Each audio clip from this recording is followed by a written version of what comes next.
ஆனி மாத சோமவாரத்தில் சோமசுந்தரரை போற்றி பாடி வணங்கிடுவோம் வாரீர்.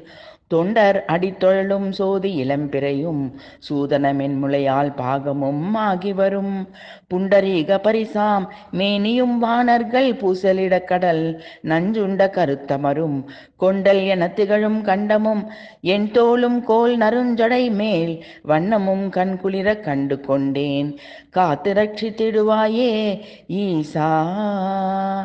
அடிமுடி காண முடியா நெருப்பு பிழம்பாய் நின்ற அண்ணாமலையானே, ஆலமரத்தின் கீழமர்ந்து மோனமுத்திரை காட்டி உபதேசம் செய்யும் ஆலங்குடி தட்சிணாமூர்த்தி, இமயவான் மகள் பார்வதி தேவியை மணந்து உடலில் இடது பாகம் தந்த அர்த்தநாரீஸ்வரா, ஈஸ்வர ஸ்வரூபமாய் எல்லா தெய்வங்களுக்கும் மேலான காட்சி தரும் ஜெகதீஸ்வரா, உரங்கள் படம் எடுத்து சீறி நிற்க தோளில் தவழ்ந்து காட்சி தரும் அம்பலவாணனே, ஊர்த்தியாக வெள்ளை நிற இடபத்தின் மேல் அம்மையுடன் காட்சி தரும் ரிஷபாருடரே, எல்லையற்ற கருணையை பொழியும் சிகை மேல் இளம் கலை சந்திரனை அணிந்த சந்திரசேகரனே, ஏழாறு குழல் அம்மையாருடன் எப்போதும் தரிசனம் தந்தருளும் ஏகாம்பரநாதனே, ஐந்து நதிகள் சூழ்ந்து அமைதியாக அறம் வளர்த்த நாயகியுடன் காட்சி தரும் பஞ்சநதீஸ்வரா, உரிமையுடன் நின்று புகழை பாடி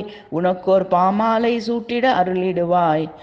ஓ மாம்புலி ஊரா, ஓயாது ஒழியாது நின் புகழையே பாடிடும் அடியார்கள் கூட்டத்தோடு என இணைத்திடுவாய்.